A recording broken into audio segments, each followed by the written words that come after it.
Welcome in to the Paul Kuharsky podcast. I'm Paul Kuharsky of paulkuharsky.com at the glorious eatery Edleys Barbecue at 5 Points in East Nashville. The best barbecue you are going to find. You can also find it Sylvan Park, Donaldson, Franklin and Berry Farms, Franklin at the Factory, Gallatin, 12th South, and Nolensville. Not too early to pre-order your Thanksgiving meals now. This location is at 1004 Woodland Street. Check them out, as you can see, or check them out at edleysbarbecue.com. Brought to you also, of course, by Zen Sports. We'll talk more about both of them as we go. Lot to talk about Titans-wise, things that have taken too long for a 2-16 this season and in general. Special teams, continued miscues, Jeffery, Simmons, Jack Gibbons, Tony Pollard. I have thoughts on all of them. Focus already in here giving me shit about the Dodgers. You don't have to say, let's go Dodgers. The Dodgers are done going. The Dodgers went. The Dodgers won.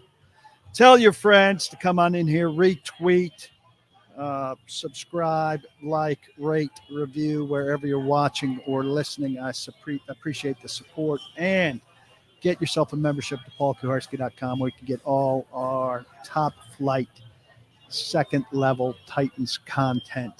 Audrey Collins, happy to see you here. Trey Wynn, Robert Stutter, Jonathan Merck, Dwayne, amongst the great people filing in. Let's get right to business here. I've been thinking about things that have taken the Titans too long. Now, obviously, it's taken them too long to win games. That goes without saying here, of course. But Calvin Ridley, before 2 games ago, he said he reverted to his old ways before he had that big game against the Lions, it was, right? And then he had a decent game, a good game against New England, though he had 2 drop balls. But he said he reverted to his old ways. Well, what took him so long to revert to those old ways? Why wasn't he doing that after 6 games? And then he only did it for the last 2 games. That's a problem to me. Arden Key talks about this work he does on the side during special teams and that it's stuff that's inspired by work that he does with his kind of private coach. And that's good as well. And he's finally seeing it pay off. So he likes the fact that staying the course is finally producing some results for him that coincidentally lined up with the trade deadline. He's a guy that has said during his time in Tennessee that he generally plays better the longer the season goes on. Well, Arden, the Titans need you to be a full season player. Not a guy who plays his best ball at a certain time of the season, but a guy that plays good ball throughout the season. And that takes too long. They need you all of the time. It's taken the Titans too long to throw to Nick Westbrook-Ikhine. Traylon Burks played 69% of the snaps, 50% of the snaps, 48% of the snaps, 54% of the snaps, 16% of the snaps. They maybe were finally waking up to him not being a guy that needed to be on the field that much before he then hurt himself at practice and went on IR. You can't help but come around to Nick Westbrook-Ikhine, given what they have and what people are capable of and what he's capable of in this offense. Here's Nick Holtz, the Titans' offensive coordinator, non-play calling offensive coordinator. I always feel kind of compelled to completely categorize who he is and what he does and doesn't do. But here's even Nick Holtz kind of being candid about them waiting too long to incorporate Nick Westbrook-Ikhine, NWI, who now has 4 touchdowns in 4 games. I mean, how could you not want to get Nick more involved now? Every time we throw it to him, it's a first down or a touchdown. You know, you look back and you always kind of sit there and say, God, did we miss something not playing this guy earlier or getting him all these targets earlier? And we had so many guys. You know, we had D-Hop still here. We had Burks getting reps. We were getting all those other guys in a little bit. And God, you know, the compliment to him is just how he works and how he carries himself. And every time he gets an opportunity for us, he's made that play. So, yes, to get Nick going even more and more, and he's kind of a factor in the offense. Is he's the starting X receiver, and he's done a great job. We just want to keep building on that. So we're pretty excited about where he's been, and we're really happy for him too. It took too long to get to Nick Westbrook-Ikhine. They took too long to become aware of their personnel. And who knows what they would have been doing with Burks if Burks stayed healthy. Now, we know Burks doesn't stay healthy, so Burks did them a favor. But it took too long. If we're going to keep going with things that took too long, and I invite you to offer other things here in the well-populated comments of things that took too long, let's go here in a broader 30,000-foot view. Takes them too long to draft an edge guy in the first round or in a high round. This team, if you think about it, since 1999, since it became the Titans, has drafted Javon Curse and Derek Morgan in the first round as edge rushers. So, look, they send out notes that are helpful notes, informational notes to us each week. One of them this week is that Harold Landry has 46.5 sacks in 89 games.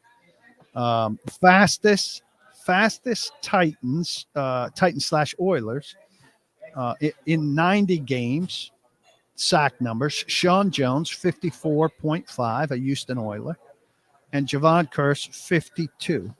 So Landry, heading into his 90th game, is third on that list at 46.5. Landry, a second-round pick, obviously.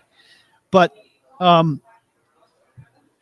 you're touting that. I mean, he's drafted in the second round, yeah. They don't draft anybody up high. Who would be at the top of this list? They have no candidates. I mean, Kyle Vanderbosch is up there, a reclamation project that they got exceedingly lucky with, and who's a terrific player for this team. But this team has waited far, far, far too long to draft edge rushers. Now, there was a period of time, 10, 12 years, where Jim Washburn was the defensive line coach on this team, where you could say, all right, they're not drafting first rounders because Washburn can take second, third, fourth, seventh rounders like Carlos Hall and develop them into good pass rushers. Same thing for the period of time that Mike Munchak was the offensive line coach.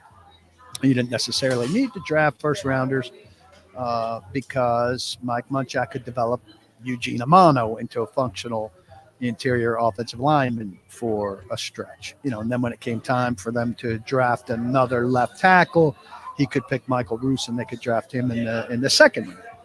But the Mike Munchak and Jim Washburn eras are a long time removed. You can't say that about Tracy Rocker or any of the defensive line coaches that have been around now. Maybe it's going to be the case with Bill Callahan in the long term if he's here in the long term, but they just, in his first year here and in the year before he arrived here, drafted 2 offensive linemen in the first round. Too long to get around to some obvious things. Let's go to some of your stuff. Howie the Titan is here. He says the fact that NWI stuck around is now highly involved says what about coaches and their game plans? It's an agenda more than putting the best on the field, and sometimes those two don't correlate. I don't agree with you there. It's not an agenda. Well, I mean, look, they didn't know Burks, right? They came in and tried to give Burks a clean slate, and they put him on the field. He shouldn't. The thing is that at the start, the 3 best receivers clearly didn't include NWI, right? A Boyd is a slot receiver, a possession guy, and they brought him in to proselytize Brian Callahan's offense. And then clearly Hopkins and Ridley were the 2 better outside receivers, and NWI should have been 4th, I would argue, ahead of Burks. But I would say it's an agenda. It's too much patience with a guy like Burks for too long. Morgan was not a bust. See, that's a misnomer there. Morgan, I don't remember where exactly he was drafted in the first round. I want to say around 19th. And he was a good player, not a great player. You're expecting a great player at 19? Sometimes you get a great player at 19. Sometimes you get a good player at 19. It's not a bust. A bust is Isaiah Wilson. A bust is Caleb Farley. Derek Morgan had a solid career. He got close to the quarterback a lot. He didn't sack the quarterback a lot. But he's not a bust. That's a little bit much. Easton Freeze wants my election reaction. Yeah. He wants me to turn off half my audience. It's a disappointing day for me personally, but nobody cares about that. When does Cheeto become eligible to come off injured reserve? Next week. But Brian Callahan made it sound like it'll be in the next couple weeks. And quite frankly, like Brownlee's not been great. But how many spots can the Titans put a young guy out there and say, go ahead, take your lumps, grow, and this is a long-term spot? Brownlee is one of those guys. And so I'm not anxious for Cheeto. I mean, I like the depth he offers and stuff, but would I put him right back in the starting lineup? No. Now, Snead, who's been missing for 3 games with what's got to be a severe quad contusion from a helmet to the thigh, he's got to get back in the lineup. So one of the two of them needs to be back in the starting lineup for sure. I like Daryl Baker. I like him on the roster. He doesn't need to be a starting outside cornerback for this team right now. But one of the two of them needs to be back in starting. But if you have everybody healthy, I think I would go with Brownlee, and tell me if you guys disagree here. I would go with Brownlee as one of the 2 outside starters and take my lumps to get that guy the experience. I don't know that there are too many positions the Titans can do that at. They don't have that much young talent. So that would be my thinking. No, Focus Snead did not retire. But and they've been surprised by this. The early thinking from them was not that he was going to be a guy that was going to be out this long. I mean, the first week they didn't think he was going to be out. Going into the Wednesday of that practice week after he suffered the injury, they thought that he was probably going to play. Too long to figure out fourth quarter scoring. We put that on the list, Marcus, for sure, and they haven't figured it out. Just crazy. They're scoring 7 points per second half, which is just insane if you think about it. Just insane. JT Runke, by the way, behind the scenes, is wearing a flannel today. I know everybody looks forward to the scouting report on JT's clothes. Looks good. Looks warm. So good to have him here. He's done fantastic work for me producing this podcast, which I think has come a long, long way. Really appreciate him. Do I think, the Practical Place asks, do I think the D-Hop trade is addition by subtraction for Levis, development only needing to focus on Ridley? It's not good for a quarterback to only focus on one receiver. No. I mean, I think it's a good trade to get a pick, get some more stock. They've used the tight ends more the last couple weeks without Levis in the lineup. I've got a story to come tonight about after we talk to the quarterbacks about how, if Levis is back in the lineup this week or when he's back in the lineup, they've made some subtle progress the last 3 weeks on offense. In the first half of the Buffalo and Detroit games, throughout the New England game, the offense has been better.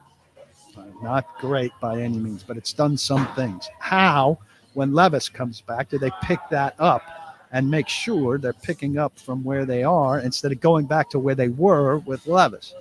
And so I'll get into some of those things, but that includes the use of the tight ends, better stuff with Ridley, generally speaking, and all of that. Ed says he doesn't think it's fair to say, why did they wait so long for NWI when everybody wanted him to be buried on the depth chart when the season started? Ed, I think you raise a fair point.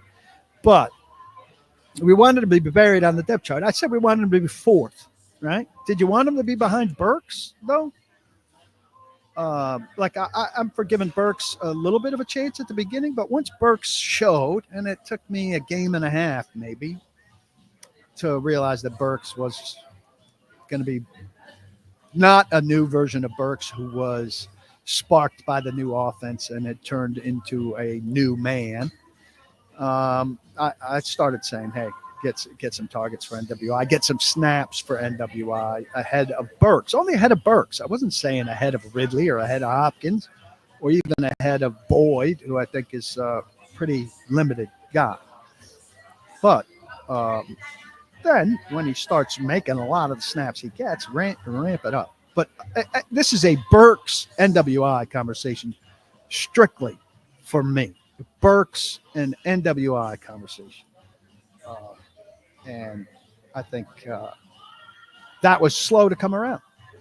I think most people would agree with me there. Burks, do you need to see Burks again? I don't need to see Burks again. He's got right now 8 games left. I think he becomes eligible to come off of IR next week. Is Burks going to add anything to this team, do we think? I don't expect him to add anything to this team. Where would that optimism come from? Based off of what? I have no expectation for Burks in the last 8 games of his rookie contract. Do you? Mikey says, I'd take Prime Morgan right now, and I agree with that.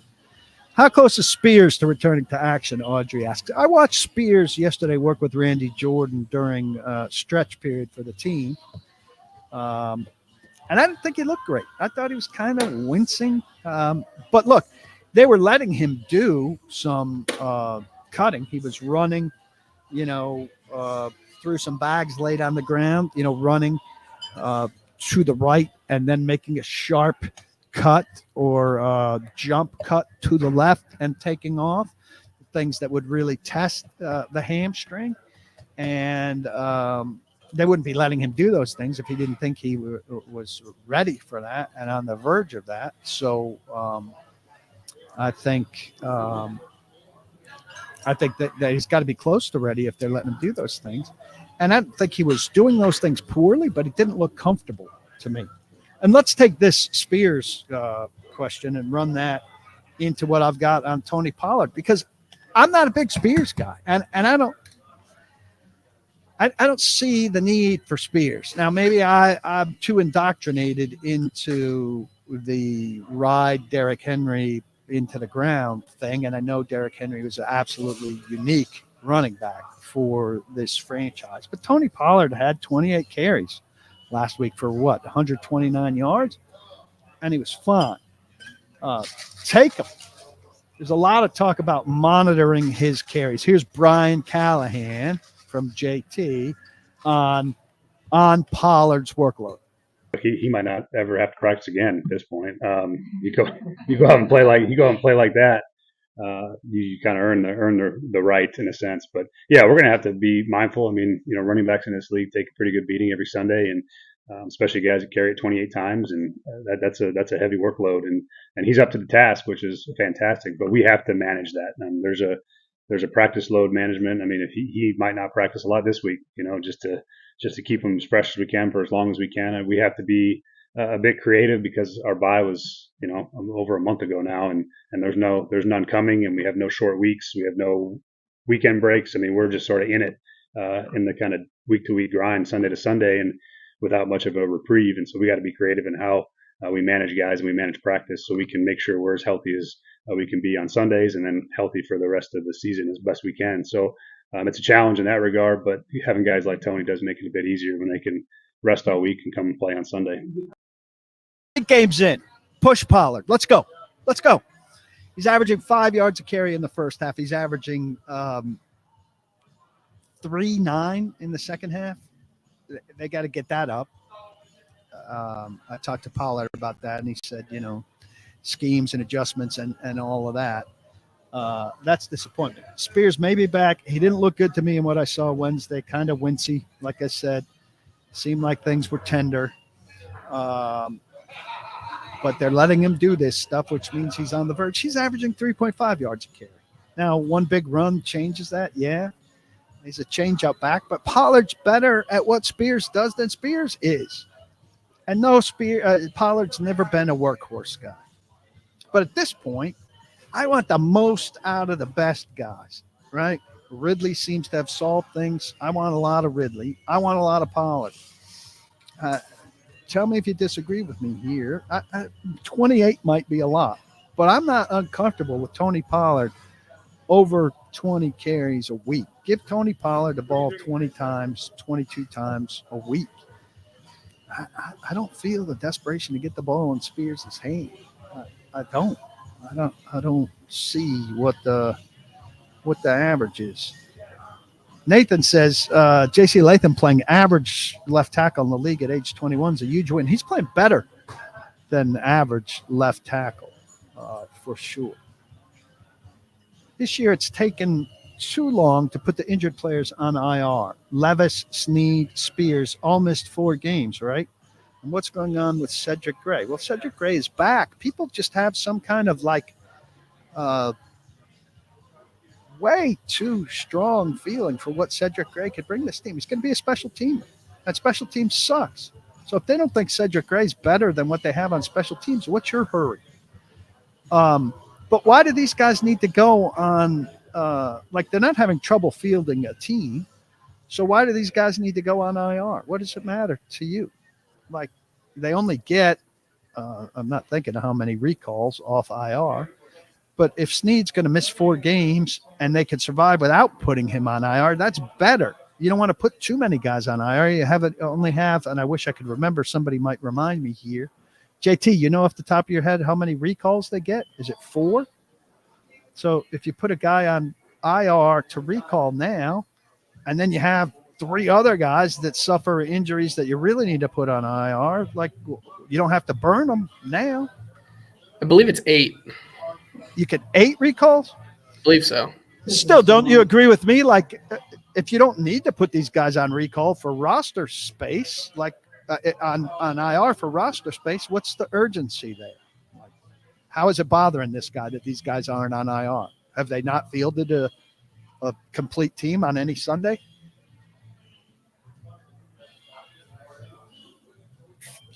That was for JT, but he's being shy. There's no issue here in terms of Titans getting a 48, 46-man roster on the field on Sunday that sufficiently has position players on it. So there's no benefit to Snead being on IR, and it leaves open the possibility that he could return for the 4th week, or that Levis can return for the 4th week. So why not take that? I don't understand. I don't know if Edwards is any good. Question here about Edwards, the new safety they signed. I would think there's potential that he could be better than Mike Brown, who will be targeted this weekend. And you know who else will be targeted this weekend? This takes us to another spot we have going here. Gibbons. Gibbons is being really raved about. Look, Gibbons made a couple great plays. Came forward and plowed a New England must have been a running back on a short catch. And it's a terrific play. It's a terrific highlight play.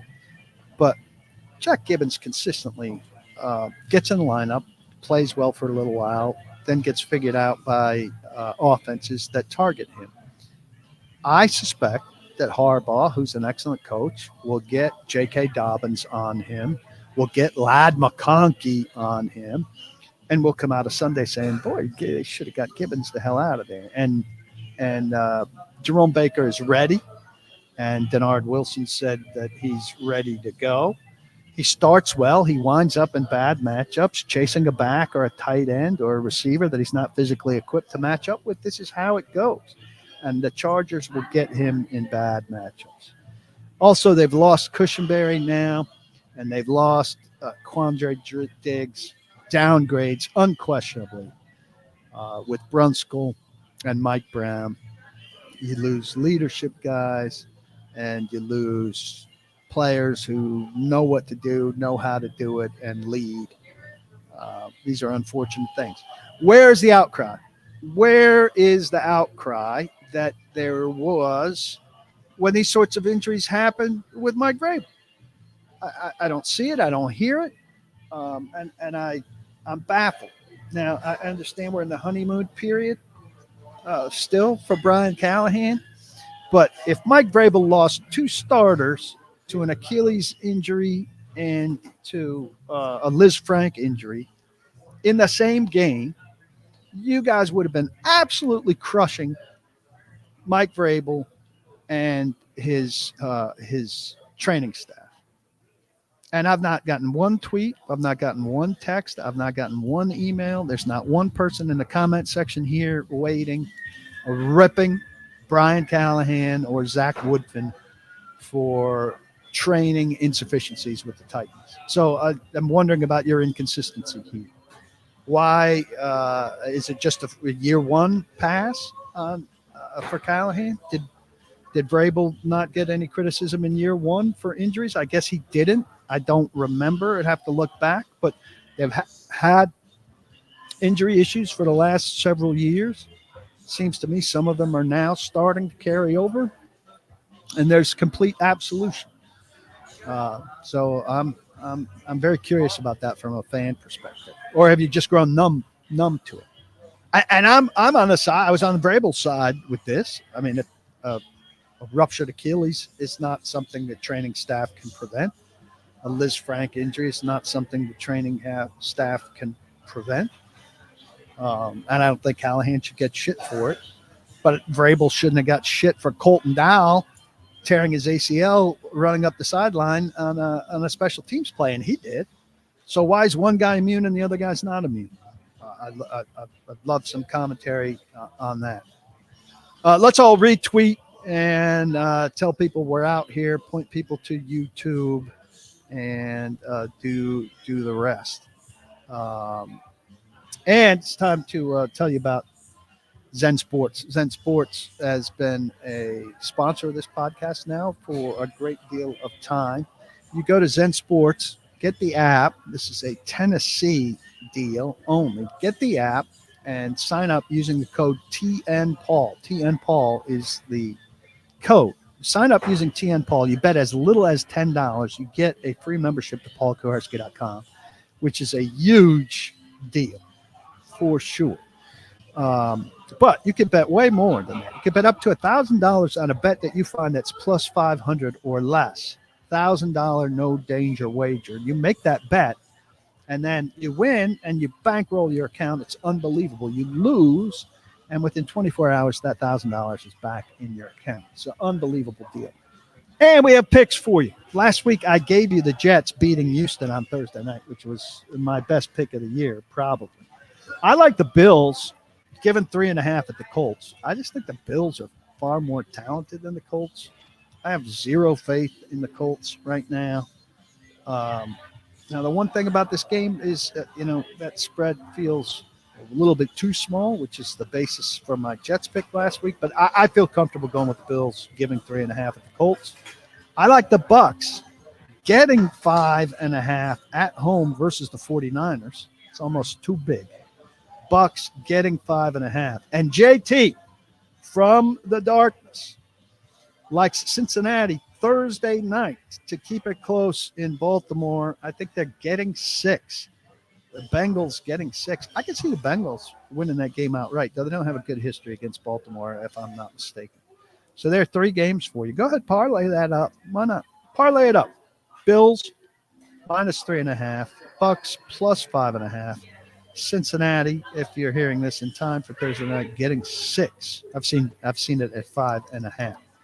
Zen Sports, proud sponsor of paulkuharsky.com. They treat me great. Please treat them great. Gambling problem, call 1-800-889-9789. Terms and conditions apply. Must be 21 and over in Tennessee to bet. Let's take some more chances. Yeah, this is a topic that's starting to float around. Mike Keith, potential to leave for the Vols with a opening in Knoxville. I'm sure that Mike has a dear, dear place in his heart for his alma mater. It's got an iconic call, and he's known as the voice of the Titans. I do think his kids are grown now, and he's got great roots in Nashville, and it would be a massive loss for the Titans, who've got no clear successor to him here. But but I think the future is clearly bright at Tennessee with an athletic director who really gets it. Tennessee would be crazy not to come and chase Mike Key for that job. But I can't pretend to have any knowledge of what level of interest he would have in going there and how comfortable he is with what he's been doing since 1998 or 1999. So I could see Titans fans being a little scared of that with good reason. I'm going to go over here and retweet. Injury sucks, but 2-6 hurts in a different way, says Focus. Going to the game this weekend, Chase says Levis will probably suck. Well, you got to get him back in there. And it's not like things have been great by any means, right? I mean, they beat the Patriots, and the Patriots are really bad. So you got to keep that in mind. And they've shown some incremental growth, but it's been very incremental growth. Nathan on the injury thing says Callahan's also very transparent about injuries in his presser. So I prefer that to Vrabel's thing. It's the amount of injuries that happened and the lack of communication during the Vrabel era that was a problem. I agree with the lack of communications. The amount of injuries, I think, right now is not that far different than what was going on. I'm arguing against myself. They're not soft tissue injuries. The soft tissue injuries were under control at the end of the Vrabel regime. Now, you guys contradicted yourselves because they let David Long go. David Long, a soft tissue injury guy.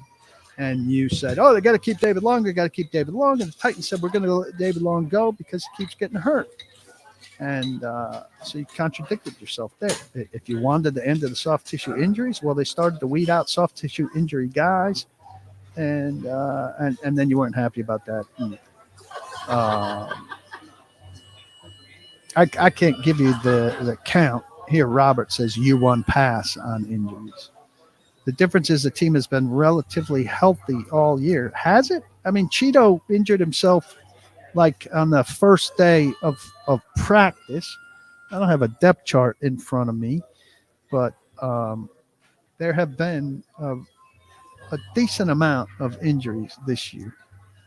Yeah, and Josh is saying the same thing about soft tissues.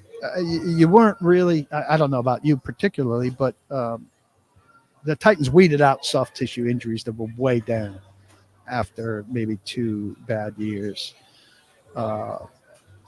Nathan would re-sign Radens. He's talking contract terms. I think Radens is a good story who's really come around. Ivan, I agree here. Gibbons is a solid backup, but should never be your starter. And I think, you've got to see Jerome Baker now to see if he's a guy that you want to be in there. Here's an interesting thing from the practical place. Tony Pollard's got the 7th highest rushing attempts in the league right now. 8 of the 10 teams with running backs in the top 10 have a 500 record or better. So I like that. I like that. Did Cedric get the green dot on special teams? Josh is being funny. Let's see what else we have here. Better offense. Look, again, this is very incremental, right?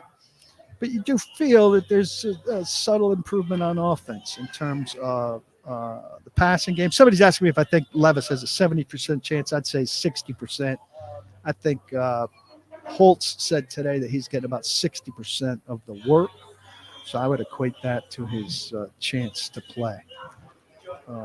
And surely it'll be broken by a national reporter while all of us are on our flights to Los Angeles this weekend, while those guys sit in their office and take calls from agents. I want to get to this better offense video from Nick Holtz, who's talking about things being easier and more productive for the quarterbacks. Let's hear what he said about this and then review it a little bit. Here we come from JT. I think we're doing everything differently than, not everything differently than doing this season, but the way the whole offense has evolved and kind of the things we've changed and tweaked and things like that, we want to keep building on those for for any of the quarterbacks that are in there. So I think that'll stay the same of kind of the way we've called it, the way we've game planned has kind of stayed in that realm where we do our game playing just a little bit differently than we did in the start of the season, and it showed off a little bit. So. Trying to hit some more easy buttons for quarterbacks. We're always trying to hit the easy button for quarterbacks. That's always the goal. But I think the play actions have helped us. Some of the movements have helped us. The screen game has been better. So some of those ones where there is like you're saying, it's easier thinking on those guys, and you're not in the drop back game every time. And that's also situationally for everybody. The wide receiver situation, they've been banged up a little bit. The tackle situation, all those things. So it all plays into it. But yes, we want to keep kind of building with what we've been having going the last couple of weeks. The one thing he said there that's interesting to me is about the play actions. Titans have play actions more with Mason Rudolph than they have with Will Levis. And I asked him about that, and he said that's not really a quarterback-to-quarterback thing. That's a game plan, more an opponent-specific thing. And so they are doing it more. They've done it more against Buffalo and Detroit and New England, I guess, based on the matchup there. It seems to me they've been more effective with it. You can do it more when you're in the game longer. They certainly weren't in the game in Detroit very long. Second half got away from them pretty quickly in Buffalo. In New England, they got to play an entire game, obviously, because they went to overtime. But more play action's better for everybody involved here, as long as you can do it credibly in terms of score proximity. And so I would hope that they do more of that. Holtz seems to like to talk. Well, he's put in front of a microphone. So no, Dad, to the bone. They've not said who's starting at quarterback. So I think the big question this week is if they plug Levis back in, how smoothly will it go? Can he do what they've been doing the first half of the two games and then throughout the Patriots game, where they're a more efficient, better offense? They're probably going to have fewer possessions this week because it is two slow-paced teams.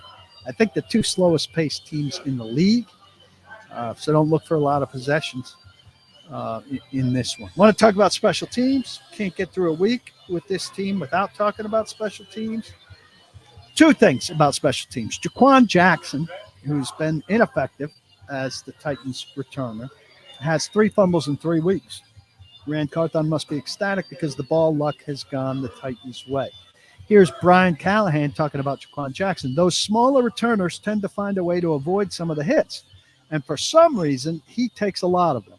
I mean, he takes some big hits, which happens in the return game, but the ball can't come out, and he knows that. So that's got to get corrected. We can't have the ball out on returns at any point, and he's got to do a better job hanging on to the football. He keeps fumbling. He's going to start losing a share. That's going to be a big problem, a big new problem for special teams, which has enough old problems that it needs to, not create new ones. He's been a disappointment. Titans' inability to find a quality returner who can do more than not fumble or not lose fumbles is a big disappointment. Still seems to think he's faster than everybody. Can't do the things to other teams that other teams are doing to the Titans in the return game.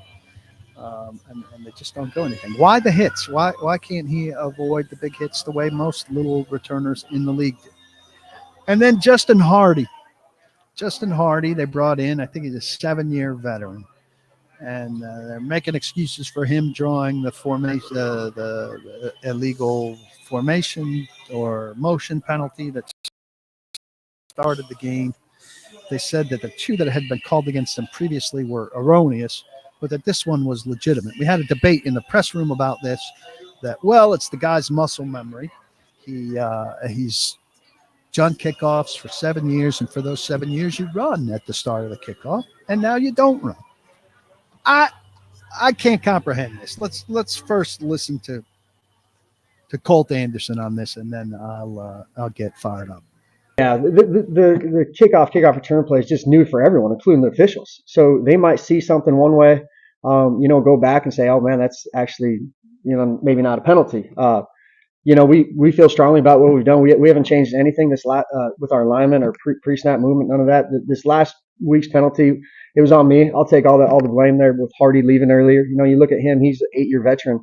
For the last 8 years, he's gone right when that kicked off. And I like to use the analogy. It's like this coach back in Montana. His name's Bob Green, and he says he's like a lab on the first day of pheasant hunting season. He's pulling at the leash there. So he sees that kick and he's ready to roll.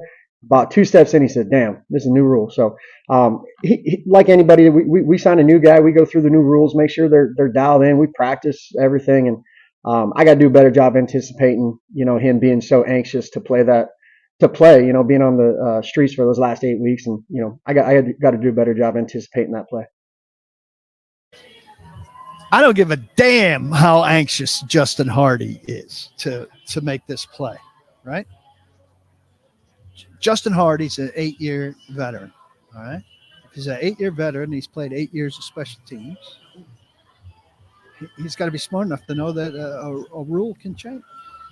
Now, I have to presume that Colt Anderson and the Titans reminded him once should be enough, but I presume they reminded him more than once that the rule has changed. I presume that Justin Hardy, out of the league or wherever he was, didn't have on a blindfold and earmuffs when the league did this kickoff change, which was big news. Big news. I can't imagine Justin Hardy arrived in Nashville and it was this huge bomb to him that that the league had changed the kickoff. I don't give a shit about his muscle memory. And it's not like this penalty cost the Titans a game. It's just symbolic of how stupid they can be on certain stuff. Stand on that line and wait until that guy touches the ball. Watch what the rest of everybody on that line is doing and do it. Muscle memory. Things have changed. Right? Things have changed. I think it's a ridiculous thing to say, well, the guy's muscle memory got in the way. So how many times is his muscle memory allowed to get in the way? This one time he gets a free pass? Or 2 times? 3 times? Well, coach, 8 years. So I get 1 for each year. Stand on the line. Watch what's happening. React. Should have to coach it 1 time. 1 time. And I'm positive they coached it 1 time. Anderson said they coached it. I'm letting Anderson off the hook for this. Unbelievably. Because I think it's a huge Justin Hardy mistake. I just don't understand how it's in the realm of possibility. Oh, well, for 8 years, I ran on kickoffs. I don't run now? They changed that? I have to stand still? Oh, I get it now. Give me a break. I mean, it's just terrible. Terrible. Let's get into some of your questions here to finish up. Thank you all for coming. You got to sign up, be a member of PaulKuharsky.com. You need to sign up at Zen Sports. Use the code TNPaul. Become a member there. You get a free membership to PaulKuharsky.com. Doing that, make it a $10 bet. You got to eat at Edleys. Like, this place is unbelievable. Just smelling it. It's making me crazy. I've eaten at Edleys twice in the last week. Kind of got an addiction problem going on. 5 points here in East Nashville. This is 1004 Woodland Street. Sylvan Park, Donaldson, Franklin and Berry Farms, Franklin and the Factory, Gallatin, 12 South Nolensville. Leon's a little busy today. I haven't seen Leon. Got to get him over here and tell you what you should be eating. Howie, do I think Brian Callahan needs to give play calling duties to Holtz? He thinks it could be a good decision maker, but calling plays is overwhelming, and I don't think it solves a thing. I think the play calling is the least of it. Tyler thinks that Colt seems in over his head. I'm not disagreeing with that. Mikey with a couple of Y's says Levis can push the ball downfield better. He can drill the ball to the sideline throws. He gives you so much more than Mason. Yeah, he can. He also give you a lot more mistakes than Mason.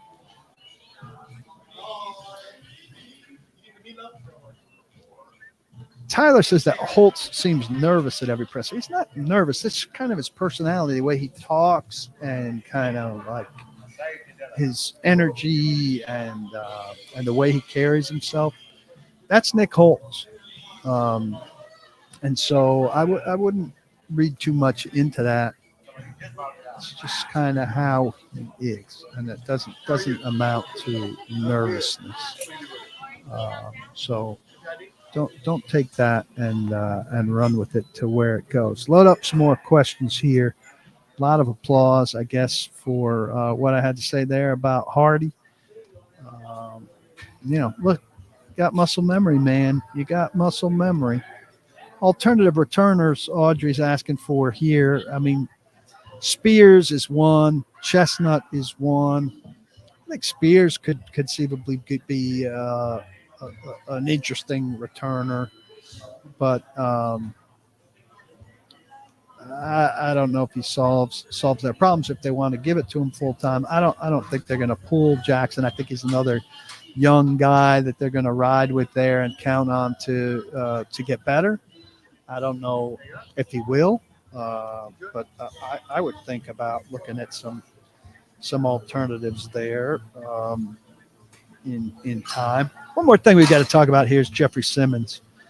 Jeffery Simmons was really good against the Patriots, and he was good against Detroit too. And they say that the biggest thing, Simmons really had a great energized by playing well. Jeffrey is energized when things are going well. Jeff is going to shine.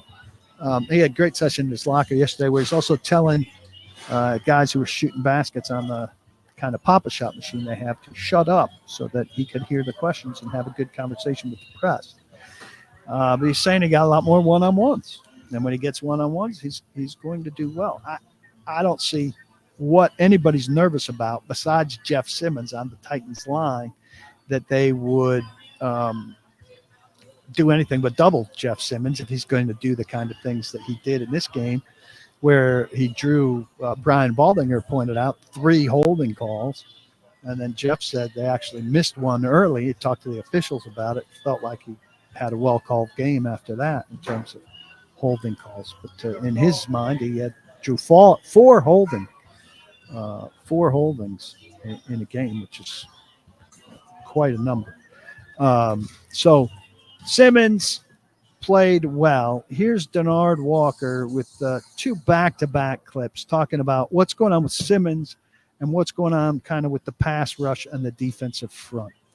We're giving different looks. We're trying to force the slide different ways to get him one-on-ones. And then, Harden and Harold have been doing a good job, and Sebastian and Sweat when they're in there. So they're getting a little bit of attention too. So anytime you can get Jeff with a one-on-one and he can work an edge of a guard, I mean, it's outstanding for us because he's productive when he does it. And let's hit the other one too, if you have them both, JT. Yeah, I think that, it's all coming together. I think guys are really, right now, they're hitting their stride in terms of their pass rush moves, what they're doing, what they're good at. And I think that the coaches, we're doing a better job of showing different things to force them to slide away from Jeff. Yeah, one thing to note here is that New England's not very good on the offensive line. They're not a very good team. And so, and Detroit is kind of the opposite. Detroit is so good up front that they feel like they can handle somebody like Simmons one-on-one. So I think the Chargers are a pretty good team up front, feel pretty good about themselves. I think he'll probably face a mix of doubles and singles, but they're going to be pretty confident in their ability to stop Simmons. It's great to see Simmons playing well. It'd be great if Key could keep it up. Landry was more active. But we said at the beginning of the year, on both sides of the ball, that the the things the Titans were going to face in the trenches weren't going to be consistent week to week, and they were going to go through stretches. This is the same thing for the offensive line. Let's flip it and talk the other way. Chicago, Green Bay, the Jets at the beginning had a lot to offer in terms of pass rush against the Titans' bad offensive line. Well, New England did not, right? Good protection.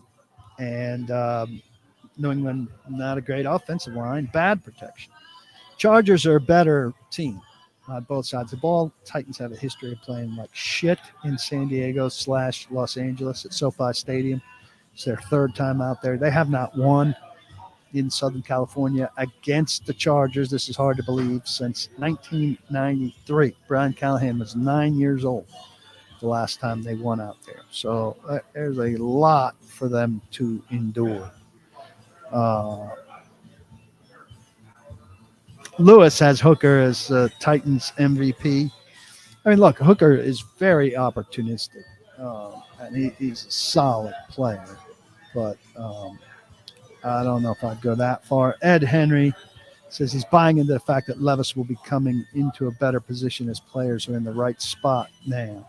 Or maybe he's asking me that. I don't know. I need to see it to believe it for sure. And Audrey says, just wait until the double teams come back, with a smiley face emoji.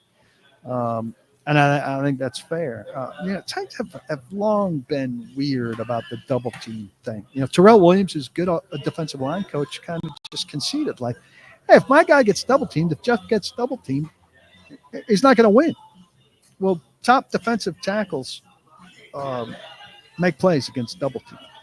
And I haven't talked to Tracy Rocker directly about it, what the expectation is against double teams for Jeff, for Sweat. But you have to make things happen despite the fact that you're double teamed. You can't just be a guy that takes up two blockers and leaves the rest of the work for everybody else. So I think there's a lot of work for them to still do at those things. This is the Titans' first and only game that is not at noon Central, I believe, outside of the Monday night game that they play.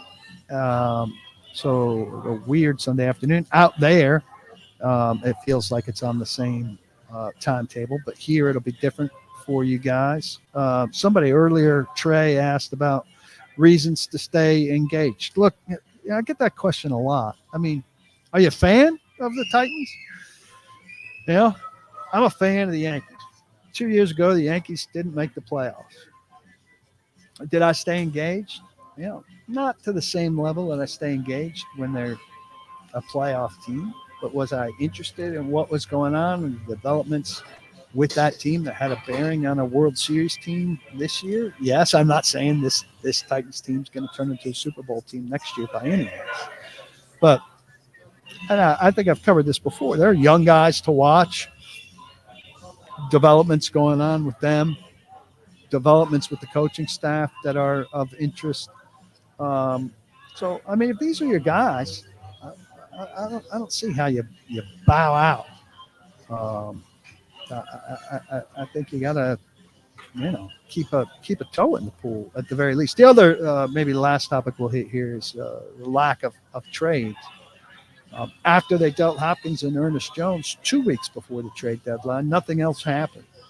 And I think as a fan, you could be disappointed by that, but you also have to keep in mind that they didn't necessarily get offers that were satisfactory, and you can't just give up Sebastian Joseph Day, who's been a solid player for them, for nothing.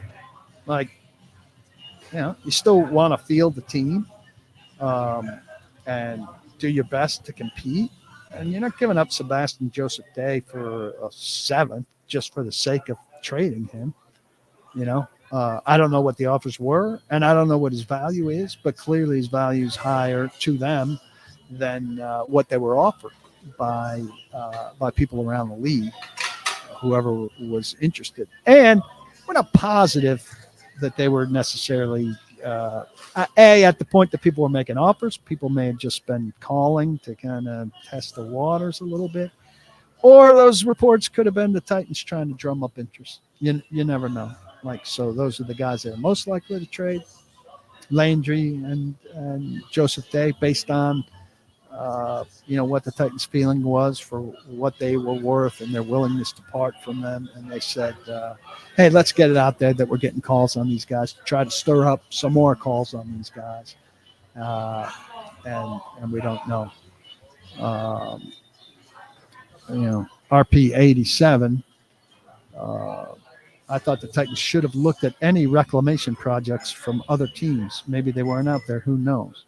Well, you want the Titans trading for people, and trading for people takes draft picks, and the Titans aren't looking to deal draft picks. The Titans are looking to have draft picks and not to collect reclamation projects, but to draft people of their own that they get to develop. And Practical Place has been pretty good in here. Every season has a storyline as a fan, whether it's fun or not. So, of course, Focus says he watched preseason Titans football, so of course he's going to watch regular season terrible Titans football. And I will say, I was rooting for you guys. You know where I stand on this idea of the tank and wanting them to lose and all of that. I wanted you guys to have some games where you could sit back and watch them compete for the better part of an entire game and maybe come out with a win. And you got that in the New England game, which wasn't a great game to watch, but was a great game to watch and get a result out of. And so, I hope you guys enjoyed that. It was kind of an enjoyable Sunday afternoon to be a fan of a team that overcame adversity a bunch of times, much of it self-inflicted, but that pulled it out in the end, played a really good overtime period, and found a way to win. And so I hope, for Titans fans' sake, that was something worth watching and somehow enjoyable. That's what I want as a fan, even when my team is crappy.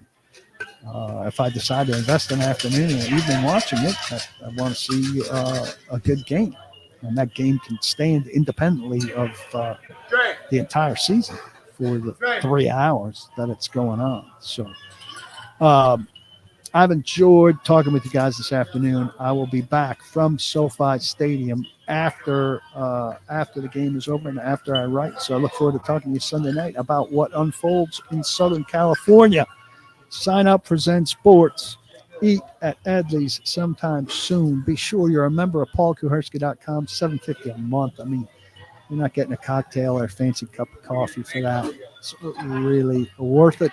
And don't block the box. Be sure to lock your locks. I appreciate you very much. Thanks for being here. I'll talk to you soon.